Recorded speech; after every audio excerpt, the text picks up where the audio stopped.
At itong malupit at very important na question, kaya nga bang maging magulang ng lahat ng tao?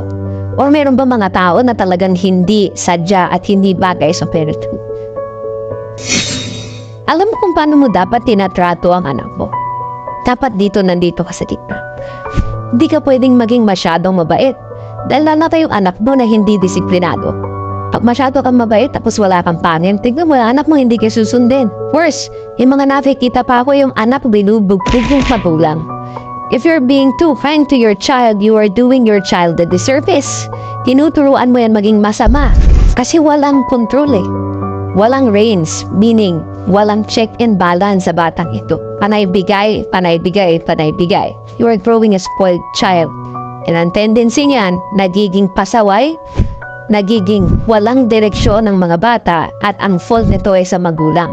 If hindi ka man lang mapapagbigay puri at panay puna at sitaka sa anak mo, feeling ng anak mo, they will never be enough. Feeling ng anak mo wala siyang meaningful achievement sa buhay, regardless, kahit na meron naman siyang mga maliliit na wins. Kahit meron din naman siyang achievement sa school, masyado ka kasing critical. Masyado kang mahigpit sa anak mo. Try mo yan na maging masyado kang critical at masyado kang mataas ang demand sa iyong mga anak. Mahihirapan din umasenso ang anak mo. Dahil parati ang merong question sa kanyang sariling abilidad. Kaya ko nga pagkala.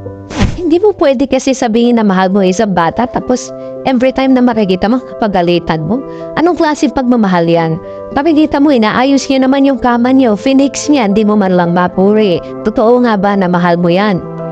Dahil pwede mo sabihin sa akin na mahal na mahal ko, tignan mo, nagtatrabaho nga ako para sa anak ko. Pero alam mo hanggat hindi mo sasabihin, doesn't make sense. Hindi nila mararamdaman yung pagpamahal kasi hindi mo ipinapakita. Oo, nagsasakripisyo tayo. Oo, pagod tayo. Pero ano ba naman yung i-put into words mo ang nararamdaman mo? Anak, good job. Anak, na-appreciate ko that you are being responsible. And that's why I love you so much. Ano ba naman yung mga ganong simpleng linyahan? Learn how to verbalize what you feel. Kasi kung ikaw ay puro pandalit, puro sita, hindi mo na nakita kung anong achievement ng anak mo, abay iba ang pinaparamdam mo sa anak mo. Kahit sabihin mo na mahal mo siya in your mind and in your heart, that might not be what your child is feeling. So alam mo ang gawin mo sa mga anak mo, ipakita mo na mahal mo sila. Dahil itong sasabihin ko sa'yo, pag hindi mo pinakita ang pagmamahal sa loob ng household, maghahanap yan ng pagmamahal sa labas.